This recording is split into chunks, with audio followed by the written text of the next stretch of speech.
Good morning everyone, I'm Harpreet and in this video session we are going to revise our first poem My Mother at 66 written by Kamala Das who belonged to Malabar. And in this poem she is going to relate her personal experience. Through it she brings out a common paradox of human relationships. Sometimes we do feel deep sympathy for someone but we fail to express it in proper manner. This poem is based on mother daughter relation, and the poet shares her feeling for her mother. And in first para, she is saying that she is recalling that when she was driving from her parents' home to Cochin, where she was to catch a flight, that was a Friday morning, and her mother was also sitting by her side. She was going to airport to see off the poet.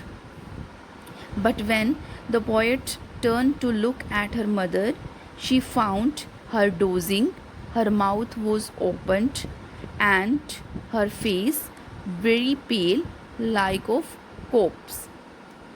Then a painful thought came into the poet's mind. She realized that her mother had not only become old, but also looked very old in her looks.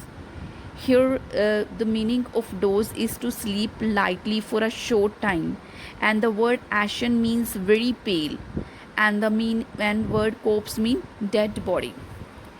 The poet soon drove away from her mind the thought of her mother's pale and aged face. She started looking out the young trees that seemed to be running fast because the car was moving. She looked at the children running out of their homes. They were very happy. They were playing.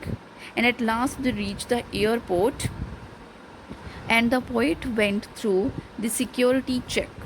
Now standing a few yards away, she looked at her mother's once again, and it's to be noted that the poet had not spoken a word to her mother all through the drive, and even now she just looks at her from a distance.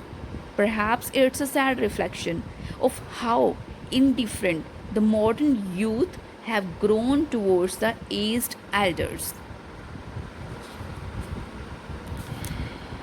After her security check, the poet looked at her mother, who was standing a few yards, and mother looked very pale and weak. Her face looked pale, white like the face of late winter moon. It's not a clear and it's a dull, same like poet's mother is looking. The poet felt in her body the old familiar ache it was she used to feel in her childhood when some fear of overpowered her. Still she spoke no word to her mother. The only thing she said was, "See you soon, Amma." All she did was smile and smile and smile. So these are the parting words and is the last lines and had an idea of this poem. The poet just says that this is to her mother. See you soon, Amma. These words signify that youngers do feel for their elders, but they don't communicate their feelings in a manner that can soothe the troubled heart of their elders. Here the poet sees her mother looks as pale as death, and a painful thought comes to her mind. She feels that her mother would not live long now, but she drives this thought away. She starts looking the scene outside because she don't know how she how she express her feeling towards her mother, to the mother. She wanted to show she is worried about her mother, but she don't know how could she tell to her mother that I am worried about you. So this is all about our poem. Thank you. Have a nice day.